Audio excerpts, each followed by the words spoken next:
여러분, 성도는요 좀 당당해야 돼요. 성도는 주눅 들면 안 돼요. 세상에 어떠한 일이 가득하고 내 삶 속에 어떤 문제가 있더라도 우리는 예수님 때문에 당당해야 되는 줄 믿습니다. 여러분, 사도행전을 쭉 읽어보시면, 저는 사도행전 참 좋아하는데요, 사도행전의 그 제자들의 모습 그리고 그 성도들의 모습을 보면 너무 당당해요. 그들은 뭐 돈이 많은 것도 아니고요, 그렇다고 뭐 많이 가진 사람들도 사실 아니었어요. 핍박과 그리고 여러 가지 많은 고난과 문제 속에 놓여 있었던 그 초대교회 성도들. 그런데 그들은 문제가 많기 때문에, 고난이 있기 때문에, 핍박이 있기 때문에 두려워하고 벌벌 떨었던 것이 아니라 오히려 굉장히 당당하게 그렇게 있었던 그들의 모습을 보고 참 감동을 받게 됩니다. 그런데 왜 그럴까? 그 이유는 예수님이 아니고는 설명이 안 되더라는 것이죠. 여러분, 제가 여러 책들을 통해서 확인한 바에 의하면 그 당시 성도들은요, 로마의 압제, 핍박 아래 놓여져 있지 않습니까? 그래서 여러 가지 핍박과 그리고 그런 고난 속에서 때때로 이제 잡혀가기도 한답니다. 예수님을 믿는 그것 때문에 잡혀가면 이제 물어본대요. 당신의 이름이 무엇입니까? 이렇게 물어본대요. 그러면 각자의 이름이 분명히 있음에도 불구하고 저 박성호입니다, 이렇게 대답을 한 것이 아니고 나는 예수님의 종입니다. 모든 사람들이 자기의 이름을 가지고 있는데도 불구하고 당신의 이름이 뭡니까? 물어보면요, 예수님의 종이라고 한결같이 그렇게 대답을 했답니다. 무슨 말입니까?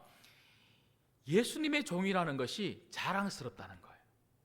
나는 예수님을 믿는다는 것이 부끄럽거나 두렵거나 그런 것이 아니라 나는 예수님의 종, 이게 너무너무 자랑스럽고 그렇게 사람들에게 알려지고 많은 사람들이 그렇게 나를 부르는 것이 너무너무 좋다.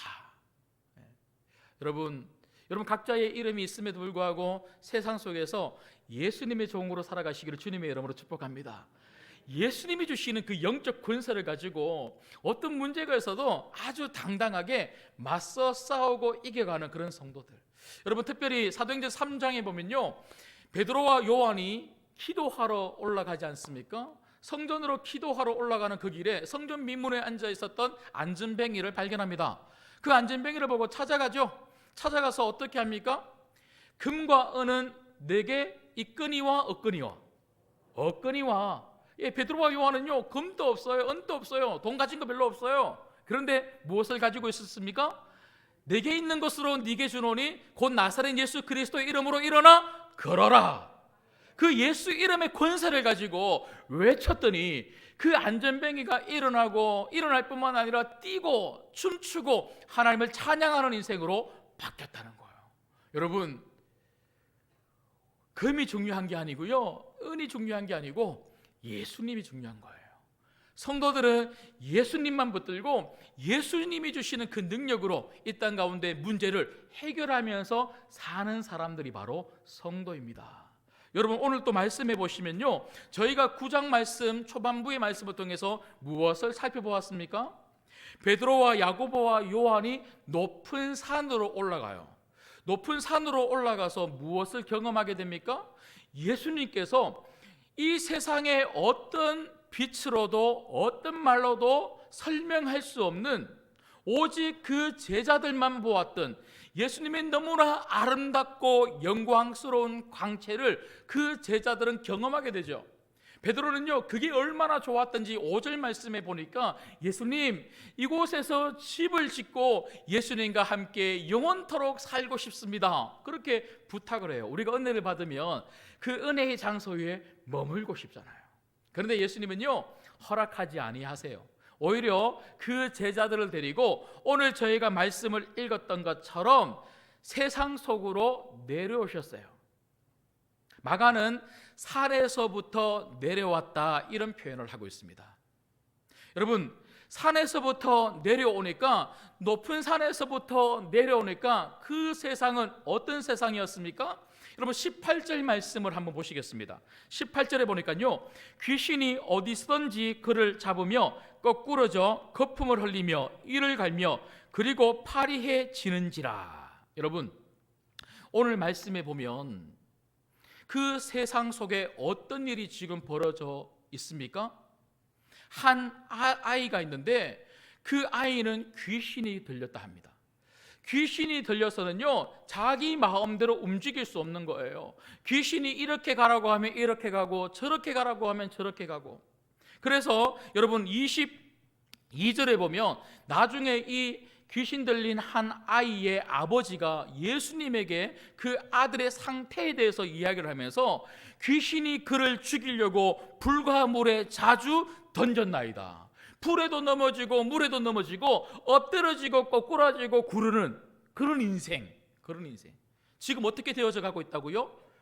피폐해지고 말라가고 죽어가고 있는 거예요. 누구 때문에? 귀신 때문에. 여러분, 우리가 살아가고 있는 세상이 그렇지 않습니까? 우리가 지금 살아가고 있는 이 세상을 한번 보십시오. 세상에 수많은 사람들이 악한 영의 영향력 속에 사로잡혀서 이 세상의 악한 풍조와 문화 속에 자기들이 말라가고 죽어가고 있는 지조차도 모르고 자기 스스로 그렇게 행동하는 것 같고 자기 의지대로 그렇게 살아가고 있는 것 같으나 악한 영의 영향력 속에서 그렇게 무자비한 인생으로 살아가고 있는 거예요. 여러분, 그런데 오늘 말씀해 보니까요, 더 큰 문제가 무엇입니까?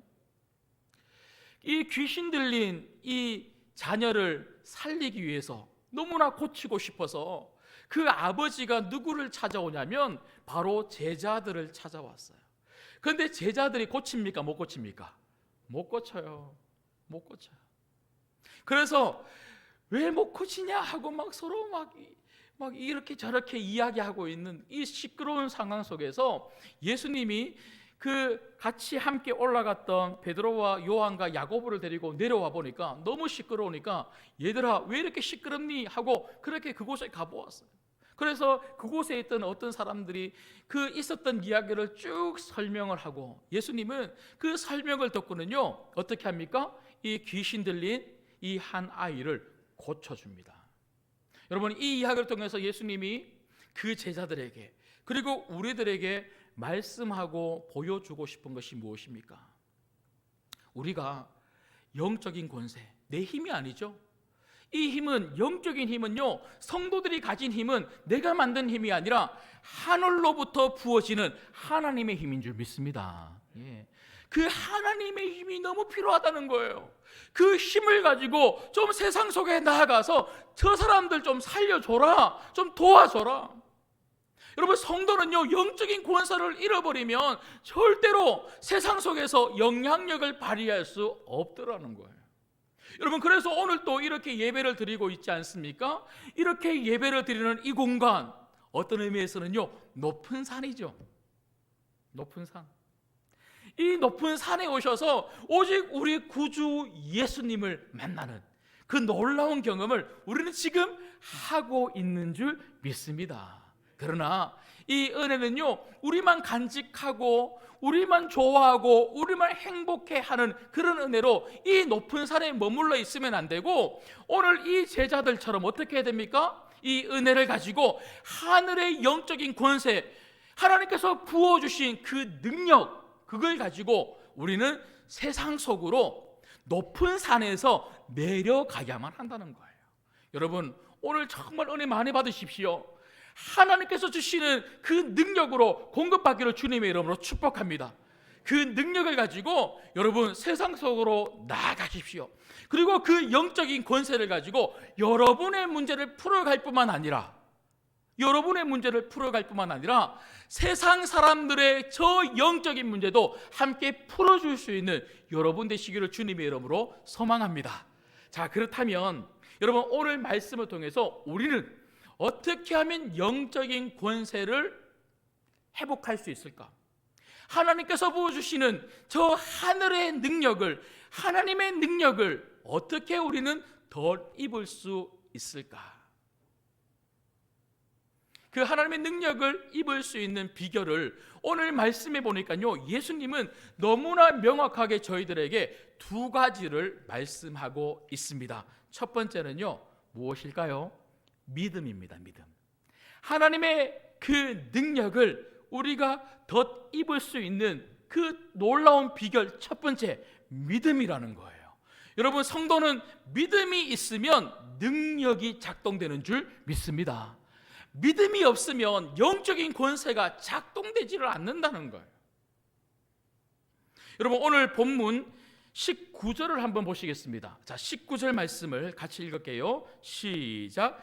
대답하여 이르시되 믿음이 없는 세대여, 내가 얼마나 너희와 함께 있으며 얼마나 너희에게 참으리요, 그를 내게로 데려오라 하시매. 여러분, 예수님께서 내려와서 그 제자들에게 있었던 이야기를 쭉 듣고는 너무나 안타까워하시고 너무나 답답해하시면서 하신 그 첫 마디가 무엇입니까? 믿음이 없는 세대요. 그 당시 모든 세대를 가리키는 것이고요, 믿음이 없는 세대 안에는 누구도 포함되는 것입니까? 그 산 아래 세상 속에 남아있었던 9명의 제자들도 포함이 된 거예요. 귀신을 내쫓지 못했던 그 9명의 제자들. 여러분, 그 제자들이 아무것도 안 하고 있었을까요? 저는 그렇게 생각하지 않습니다. 예수님을 쫓아다니면서 예수님 지근에서 얼마나 예수님께서 귀신을 쫓아내 보내주고 가난한 자들의 문제를 해결해주고 떡을 만들고 오병이어의 기적, 안진뱅이를 일으키고 눈문 자를 눈뜨게 만드는 그 모든 과정들을 옆에서 보지 않았습니까?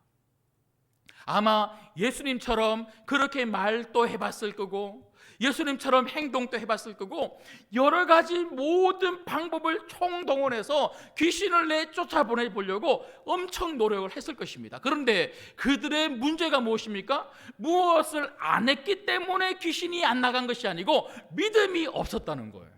여러분, 우리는 무엇을 했느냐 안 했느냐보다 더 중요한 것이 무엇입니까? 믿음입니다. 오늘 또 이 자리에 내가 예배에 왔다가 중요한 것이 아니고 믿음으로 예배에 오고 믿음으로 지금 말씀을 듣는 것, 이게 놀라운 능력의 비결이라는 거예요.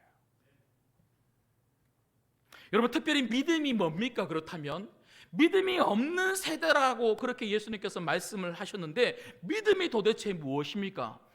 믿음의 대상인 하나님, 그 하나님 아버지를 신뢰하는 것이죠.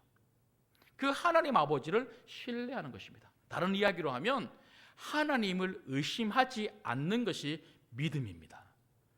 여러분, 우리에게 있어서 문제는 상황과 여러 가지 많은 어려움이 있다는 것이 문제가 아니고 그 상황과 많은 어려움과 문제가 있음에도 불구하고 하나님을 신뢰하지 않는다는 것이 문제예요. 예배를 드리면서도 내 눈에 보이지 아니하는 하나님보다 내 눈에 보이는 돈을 더 신뢰합니다. 내 눈에 보이는 사람을 더 신뢰합니다. 내 눈에 보이는 이 땅의 것들을 더 많이 신뢰하는 것이 바로 우리의 문제 아닙니까? 여러분, 성도는 금이나 은을 신뢰하고 그걸 붙들려고 살아가는 사람들이 아니라 비록 그런 것이 내게 없다 할지라도 하나님을 정말 신뢰하고 하나님이 살아계시고 살아계신 하나님이 내 삶을 붙잡아 주시고 그 하나님이 오늘 나를 도와주시면 지금 내 삶도 반드시 역전될 수 있다고 하는 이 믿음이 우리 삶을 바꾸게 될 줄 믿습니다. 여러분, 그러고 보니까 저희가 지난주 금요일에 다니엘서 6장의 말씀을 살펴보았어요. 여러분, 다니엘 6장의 말씀을 우리가 보면서 무엇을 발견하게 됩니까? 여러분, 잘 아시는 것처럼 다니엘은 기도했다고 하는, 하나님 앞에 무릎을 꿇고 기도했다고 하는 그 사실 때문에 다리오 왕에 의해서 사자굴 속으로 내던져진 사람이 바로 다니엘이었어요. 여러분 얼마나 무서울까요? 며칠이나 굶은 그 사자들이 있는 그 굴 속으로 자기 혼자 들어가서 나오지도 못하도록 봉했다, 그렇게 이야기하고 있습니다. 그런데 다니엘은요 무서워하지 않았어요. 왜 무서워하지 않은 줄 아십니까? 하나님이 도와주실 거니까. 여러분 그러고 보니까 다니엘 6장 22절에 보면 어떤 일이 일어났는지 다니엘 스스로 이렇게 말합니다. 나의 하나님이 이미 그의 천사를 보내어 사자들의 입을 봉하셨으므로 사자들이 나를 상해하지 못하였사오니. 하나님이 천사를 보내준 거예요. 천사를 보내서 사자의 입을 딱 움켜잡고 있으니까요 사자들이 다니엘의 머리털끝 하나도 건드리지 못했다고, 그렇게 성경은 기록하고 있습니다. 여러분 이게 동화입니까? 이게 이솝 우화입니까? 아닙니다. 역사입니다. 실제로 일어난 역사입니다. 여러분 이런 일들이 2000년, 3000년, 4000년 전에만 일어납니까? 아닙니다. 지금 또 하나님은 여전히 살아계신 하나님이기 때문에 하나님이 하시고자 한다면 이러한 역사는 지금 또 일어나게 될 줄 믿습니다. 그런데 어떤 사람에게 이런 일이 일어납니까? 다니엘은 이렇게 고백하죠. 여러분 23절에 보면 다니엘 6장 23절에 이렇게 이야기합니다.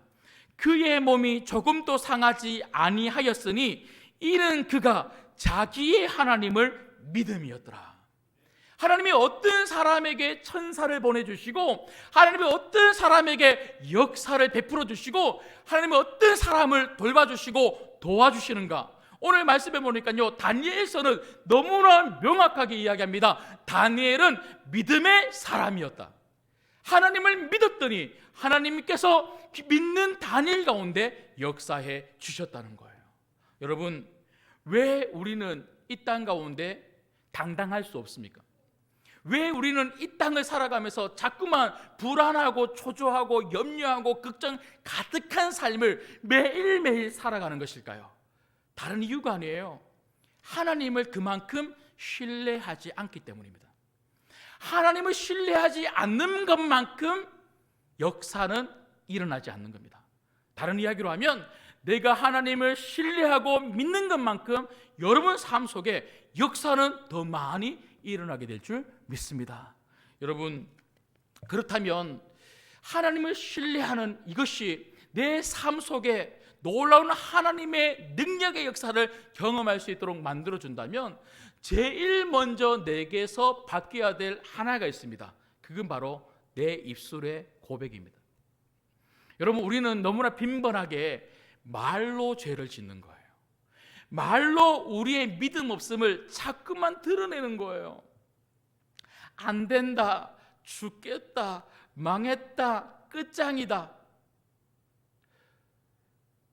여러분 지난 주간에 여러분들은 어떤 말들을 많이 하고 살아오셨습니까? 그게 바로 여러분 믿음의 수준이에요. 내 말이 내 믿음의 수준입니다. 그럼 어떻게 해야 됩니까? 내 말부터 믿음의 수준을 높여야 될 줄 믿습니다. 여러분 예수님께서 22절에 보면 무엇을 할 수 있거든 우리를 불쌍히 여기사 도와주옵소서라고 말하고 있는 그 귀신 들린 한 아이의 아버지의 이 간절한 요청을 듣고 오늘 23절에 보니까 뭐라고 말씀하십니까?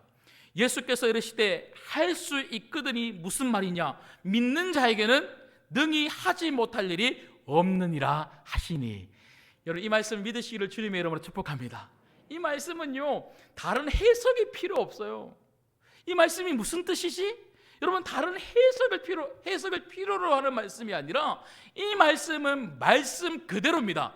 믿는 자에게는 능히 하지 못할 일이 없다고 우리 예수님이 약속해 주신 거예요. 믿으면 가능하다는 것입니다. 여러분 그렇다면 우리 입으로 먼저 그 믿음을 선포해야 될 줄 믿습니다. 그래서 야고보는요 야고보서 3장 10절에 이렇게 말합니다. 한 입에서 찬송과 저주가 나오는도다. 내 형제들아, 이것이 마땅하지 아니하니라. 여러분, 우리가 예수님을 믿는데, 우리 안에 그 예수님을 향한 그 믿음이 있는데 내 입에서 찬송이 나오기도 하고 저주가 나오기도 한다면 이건 마땅하지 않다, 불가능하단 말입니다. 여러분 입에서 자꾸만 부정적인 말이 나오고, 자꾸만 안 된다고 하는 이야기가 나오고, 자꾸만 여러분 입에서 저주 섞인 말이 나오고, 불평이 나오고, 믿음의 말이 아니라 자꾸만 쓴물이 자꾸만 나온다면 여러분 마음에 뭐가 있다는 것입니까? 믿음이 아니라 불신이 있다는 거예요. 정말 하나님을 믿는 그 믿음이 여러분 안에 가득하다면 여러분 입에서 찬송이 나와야 될 줄 믿습니다. 하나님을 정말 신뢰하고, 정말 하나님이 하시면 나는 가능하다. 자, 그런가 하면 두 번째로 오늘 말씀을 통해서 우리가 볼 수 있는 하늘의 능력을 우리가 덧입을 수 있는 두 번째 비결이 무엇일까요? 여러분, 오늘 말씀해 보시면 예수님이 너무나 명확하게 이렇게 말씀하시죠. 그건 바로 기도다, 이렇게 말씀합니다. 기도입니다. 기도. 여러분, 29절 말씀을 같이 읽겠습니다. 29절, 자, 같이 읽겠습니다. 시작. 이르시되 기도 외에 다른 것으로는 이런 종류가 나갈 수 없느니라 하시니라. 아멘. 여러분, 제자들은요, 예수님처럼 이렇게도 해보고 저렇게도 해보고 예수님이 하셨던 말씀을 잘 기억했다가 그렇게 선포도 해보고 별의별 짓을 다 해봤을 겁니다. 그런데 귀신이 나가지 않는 거예요. 그래서 사람들이 웅성웅성거리죠. 부끄러웠을까요? 안 부끄러웠을까요? 부끄러웠겠죠. 그래서 그 부끄러움을 가지고 감당하지 못하고 있는 그때에 예수님이 짜잔 하고 나타나셔서 그 귀신을 내쫓아 보내주시고 그 한 아이를 살려주셨어요. 그리고 그날 밤에 28절에 보니까요, 집에 들어왔는데 제자들이 조용히 예수님에게 물어봅니다. 예수님, 왜 우리들은 저 귀신을 내쫓지 못했습니까? 조용히 물어보는 그 제자들에게 예수님이 오늘 29절 말씀처럼 뭐라고 대답하십니까? 기도. 얘들아, 너희들 왜 기도하지 않았니? 여러분, 무슨 말입니까? 기도가 뭡니까? 기도는 하나님에게 맡기는 거예요. 제가 계속 설교 말씀을 여러분들에게 전하면서 했던 말이 무엇입니까? 우리는 우리가 능력이 있는 게 아니라니까요. 영적 권세를 가지고 있다고 해서 이게 우리가 가지고 있는 능력이 아니고, 내가 만든 능력이 아니고, 이 능력은 하나님의 능력입니다. 성도는요, 하나님의 능력으로 살아가는 사람이지 절대로 우리의 능력으로 살아가는 사람들이 아니라는 거예요. 여러분, 그렇다면 기도는 무엇입니까? 하나님의 능력으로 살겠다고 하는 믿음의 표현이 바로 기도입니다. 하나님, 제가 할 수 없어요. 하나님, 제 힘으로는 안 돼요. 하나님이 도와주셔야지만 이 일이 가능하게 될 줄 믿습니다. 이걸 믿는 자가 기도하는 거예요. 우리가 왜 기도하지 않습니까? 그 하나님에게 우리의 삶을 왜 맡기지 않습니까? 믿음이 없기 때문에 기도하지 않는 거예요. 여러분, 그래서 여러분, 믿음과 기도는요, 같이 가는 거예요. 믿음이 있는 사람이 기도하는 거고요, 기도하는 사람이 믿음이 더욱더 자라고 성장하는 거예요. 여러분, 누가복음 18장에 보면 예수님께서 18장 1절에 아주 중요한 비유 하나를 말씀하시죠. 예수께서 그들에게 항상 기도하고 낙심하지 말아야 할 것을 비유로 말씀하시되, 그러니까 기도해야 될 그 이유를 설명하시면서 비유 하나를 말씀하셨다 그래요. 그 비유가 무엇입니까? 한 과부가 있었는데 불의한 재판장에게 매일매일 찾아갔더니 그 불의한 재판장이 매일매일 찾아오는 그 과부에게 그 원한을, 그 문제를 풀어주었다 하는 것이 바로 그 내용의 핵심 아닙니까? 그런데 18장 8절에 그 비유를 끝을 맺으면서 예수님이 뭐라고 말씀하시냐면요, 내가 너희에게 이르노니 속히 그 원한을 풀어주리라. 그러니까 우리 하나님도 기도하면 응답해 주시겠다고 약속하시는 거예요. 그런데 그렇게 말씀하고 난 다음에 예수님이 뭐라고 말씀하시냐면, 그러나 인자가 올 때에 세상에서 무엇을 보겠느냐? 믿음을 보겠느냐? 그렇게 말씀하세요. 여러분, 기도에 대해서 예수님이 설명하기 위해서 비유로 말씀하셨다면 8절 말씀을 어떻게 맺어야 됩니까? 인자가 올 때에, 내가 다시 올 때에 이렇게 간절하게 기도하는 사람을 보겠느냐? 이렇게 말해야 되는 거 아닙니까? 근데 예수님은요, 믿음을 보겠느냐? 이렇게 말씀하고 있어요. 무슨 말입니까? 예수님은 기도와 믿음을 연결시키고 있는 거예요. 정말 믿음이 있는 자는 아무리 힘들고 아무리 어려워도 오히려 문제가 있기 때문에 기도하는 사람이다, 이 말이에요. 기도하는 사람이다. 마지막 때에 이렇게 믿음을 가지고 기도하는 성도들, 나를 기다리면서 기도함으로 인생의 문제를 풀어가는 그 믿음의 사람들을 내가 볼 수가 있겠느냐? 그만큼 많다는 겁니까? 작다는 겁니까? 작다는 거예요. 여러분, 예수님은 예배하는 사람이 얼마나 많이 있느냐, 교회에서 이곳저곳에서 정말 봉사하고 헌신하는 사람들 얼마나 많이 있느냐, 인자가 올 때에 그렇게 예배당에 모여있는 사람들을 내가 볼 수가 있겠느냐, 그렇게 말씀하신 게 아니고 믿음으로 기도하는 사람, 마지막 때에 믿음으로 기도하는 사람 내가 얼마나 많이 볼 수 있겠느냐, 그렇게 말씀하고 있어요. 여러분, 내가 기도하지 않는다, 뭐가 없는 거예요? 믿음이 없는 거예요. 그럼 어떻게 해야 됩니까? 기도해야죠. 믿음이 없어도 기도의 자리에 나와서 기도하면 믿음이 생길 줄 믿습니다. 기도해서 믿음이 생기면 믿음의 기도에 놀라운 역사가 일어나게 될 줄 믿습니다.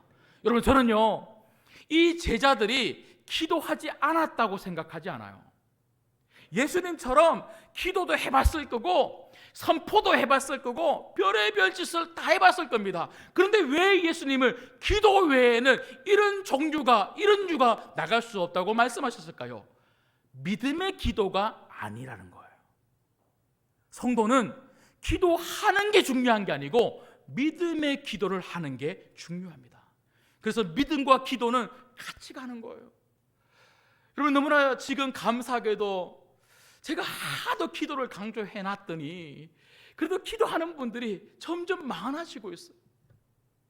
특별히 금요일에 많은 분들이 그래도 오셔서 기도하려고 너무나 귀한 모습을 그렇게 보여주고 계시는데 너무나 감사합니다. 여러분, 정말 기도하는 여러분 인생에, 여러분 가정에 하나님의 놀라운 축복이 반드시 일어나게 될 줄 믿습니다. 하나님이 도와주시는 거예요. 여러분, 요즘 저희들이 새벽에 사무엘하 말씀을 저희가 살펴보고 있어요. 여러분, 얼마나 그 말씀들이 은혜가 되는지 몰라요. 제 설교가 은혜가 된다고 말씀드리는 게 아니고 사무엘하 말씀을 하나하나 살펴보면서 그 말씀들이 얼마나 은혜가 되는지 몰라요. 여러분, 궁금하신 분들은요, 새벽에 오세요. 근데 새벽에 혹시 못 오신다 할지라도 큐티를 꼭 하세요. 제가 매일 새벽마다 큐티 본문의 그 말씀 순서에 따라서 말씀을 전하고 있어요. 여러분, 아침에 일어나시면요, 큐티를 꼭 하시면서 하나님의 음성을 들으시기를 주님의 이름으로 축복합니다. 그런데 제가 이렇게 말씀을 드리면 하나님의 음성을 어떻게 듣는 거지 잘 모르시는 분들이 계세요. 여러분, 그런 분들은요, 큐티 학교 꼭 등록하세요.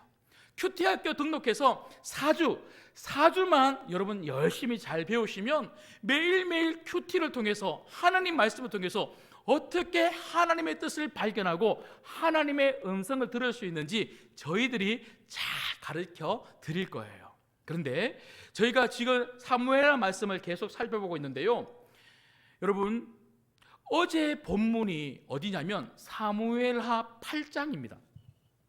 여러분, 사무엘하 8장을 보시면 다윗이 전쟁을 하는데요, 한 번만 이기는 게 아니고 블레셋을 시작으로 모든 나라들을 무찔러 가면서 백전백승하는 거예요. 사무엘하 8장 안에는요, 전쟁의 이야기로 가득해요. 그런데 그 모든 전쟁을 다윗이 이겼다, 그걸 우리들에게 상세하게 말하고 있습니다. 그런데 사무엘하 8장 6절과 14절에 보면 왜 다윗이 전쟁에 이겼을까? 그 이유를 이렇게 기록하고 있습니다. 다윗이 어디로 가든지 여호와께서 이기게 하시니라.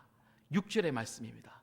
그런데 똑같은 말씀이 14절에 다윗이 어디로 가든지 여호와께서 이기게 하셨더라. 여러분, 결국 이 땅에서의 모든 삶은 누가 이기게 하시는 것입니까? 하나님이 이기게 하십니다. 성도는 하나님이 도와주셔야지만 이기는 거예요. 여러분, 이번 한 주간 또 하나님이 여러분을 도와주셔서 여러분들이 이기는 삶을 살 수 있도록, 승리하는 삶을 살 수 있도록 하나님이 함께 해주실 줄 믿습니다. 어디로 가든지 하나님은 이곳에만 머물러 계신 분이 아니고 여러분이 있는 모든 처소에서, 가정이든지 회사이든지 학생들은 학교이든지 하나님은 거기 계시는 거예요. 왜 그렇습니까? 여러분이 성전이기 때문에 그렇습니다.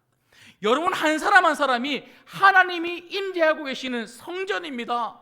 그래서 하나님은 여러분과 늘 함께 하시면서 여러분을 도와주시는 거예요. 그런데 어떤 자들을 도와주시는가? 여러분, 다윗은 어떤 사람이었길래 하나님이 이렇게 도와주셨을까요?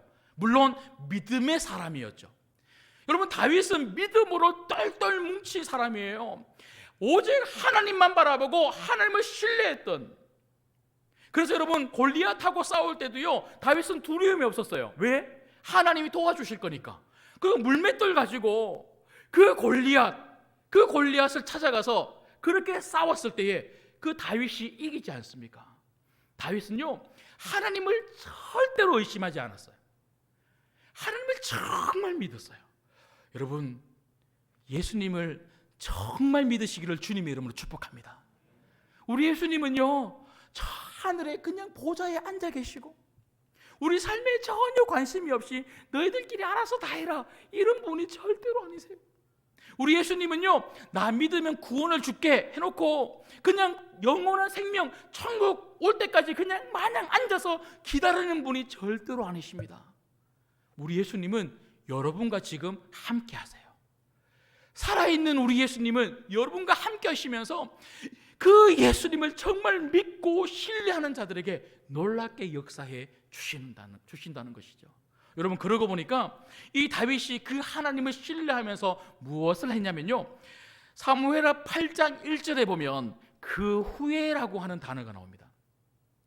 무슨 말입니까? 그 후에라고 하는 이 단어 다음에 다윗이 싸움을 할 때마다 하나님이 도와주셔서 싸움에서 이기게 되었다. 그렇다면 도대체 7장에서 무슨 내용이 있길래 그 후에 싸우는 싸움마다 하나님이 도와주시고 싸우는 싸움마다 다윗이 이겼을까?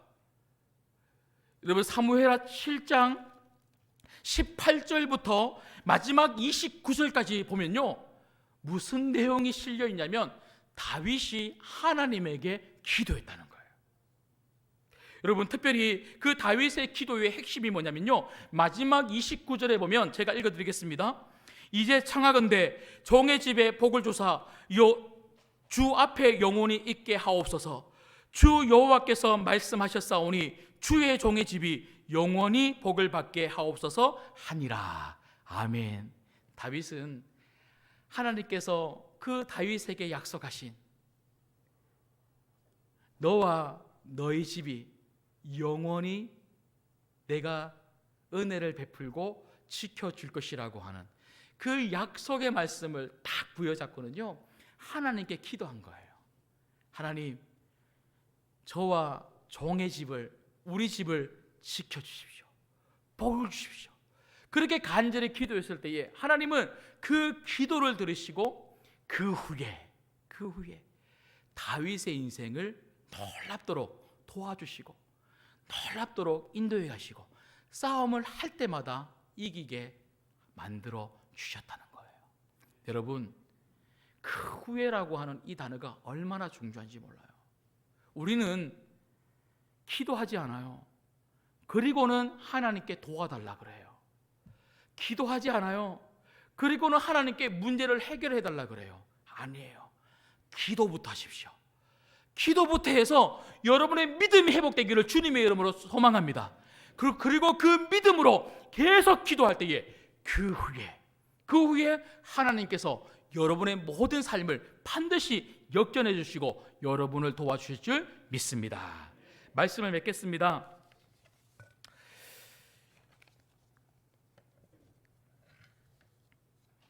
여러분, 우리는 하나님이 주시는 그 하늘의 능력, 영적 권세를 덧입어서 우리의 문제만 해결해 가는 사람들이 절대로 아닌 거죠.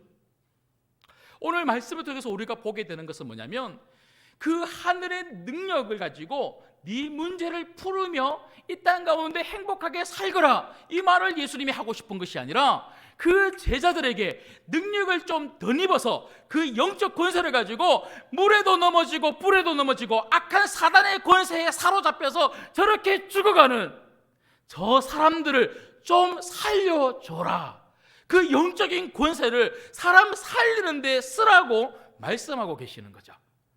여러분, 우리 성도님들 그렇게 살아가시기를 주님의 이름으로 축복합니다. 예. 여러분, 어제 우리 청년부에서 행복한 사람들의 축제라고 하는 우리 지금 하고 있잖아요. 이것을 청년부는요 해피라고 하는 이름으로 바꾸어서 그 해피 사역을 시작을 했어요. 3주 동안 훈련하고 섬길 우리 지체들을 3주 동안 훈련하고 4주 동안 매주 토요일마다 태신자들을 초청하는 그 해피 사역을 시작했어요. 그래서 어제 첫 번째 주에 제가 어제 가서 우리 청년부 지체들에게 한 1시간 반 정도 제가 강의를 했는데요.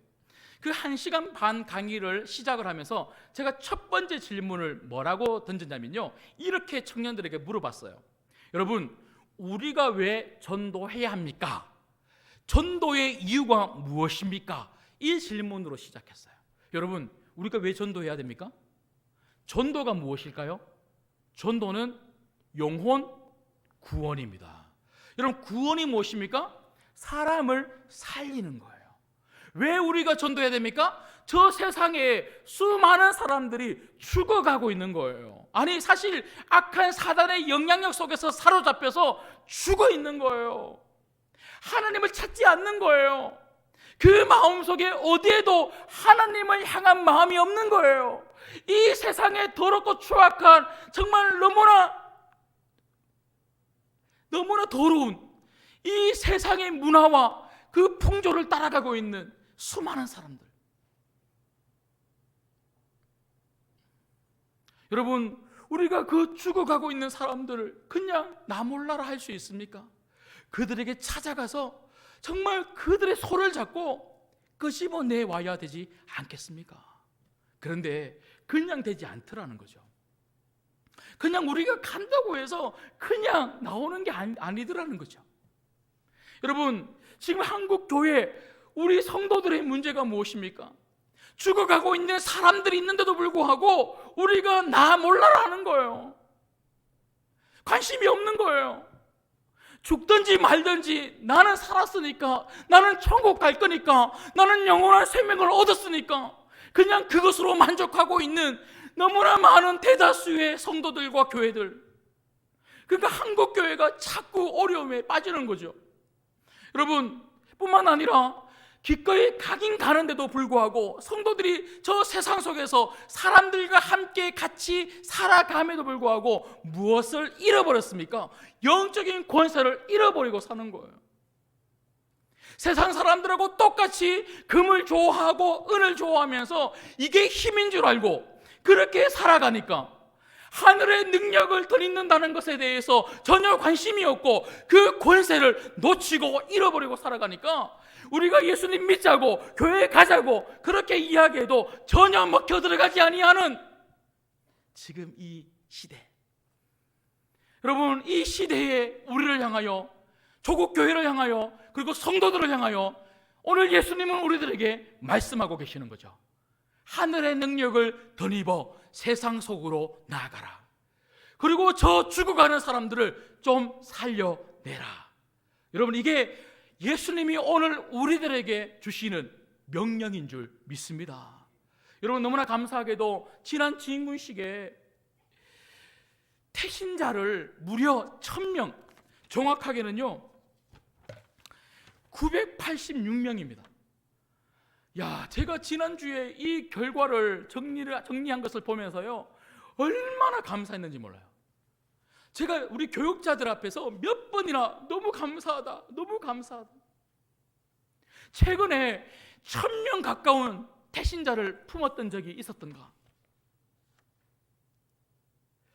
이만큼 우리 성도님들께서 마음을 합해 주시고 정말 우리 주님의 마음을 다 같이 우리 모두가 공유하면서 진구식을 통해서, 그래, 영적으로 무장했으니 복음의 평안의 신발을 신고 저 세상으로 한번 나가보자, 그 한 마음이 이 곳에 담긴 줄 믿습니다.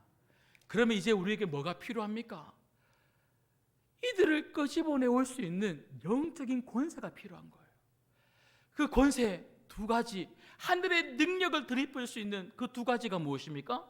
믿음과 믿음의 기도입니다. 여러분, 이 태신자 전도할 수 있을까? 여러분, 그런 말부터 우리 내려놓으십시다.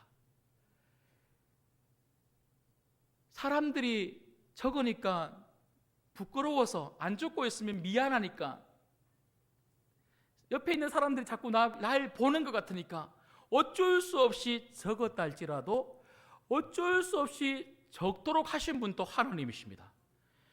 이 1000명의 사람들, 이제 우리 어떻게 해야 됩니까? 믿음으로 하나님 반드시 이 사람들 구원해 주신다. 하나님이 반드시 나를 사용하신다. 내 입을 열어 복음을 전하게 하실 것이다. 그리고 7주 동안 관계를 맺어가면 반드시 하나님께서 역사하실 것이다. 이렇게 여러분, 말이 바뀌고 마음이 바뀌고 생각이 바뀌기를 주님의 이름으로 축복합니다. 그리고 이 이름을 붙들고 함께 기도하십시다. 7주 동안 여러분, 저는 작정했어요. 매일마다 여기 1000명 되는 이 사람들 이름 한 명 한 명을 1000명을 부를 것입니다. 이 1000명의 이름을 매일마다 불러가면서 저는 기도할 것입니다. 여러분, 우리 함께 기도하십시다. 전도는 기도할 때 성령의 역사가 일어날 줄 믿습니다. 7주 동안 우리가 함께 기도하고 믿음으로 나아가 반드시 저 죽어가는 영혼들 살려낼 수 있는, 비록 오늘 성경에 나오는 제자들 9명의 제자들은 영적 권세를 잃어버리고 믿음과 기도 없는 삶을 통하여 그 악한 영을 내쫓지 못했지만, 우리들은 믿음과 기도를 통하여 하늘의 능력을 덧입어 저 세상 사람들을 예수 그리스도의 이름으로 구원해 내오는 복된 삶이 될 수 있는 이번 7주간의 긴 행복한 사람들의 축제의 여정이 되기를 주님의 이름으로 축복합니다. 함께 기도하겠습니다.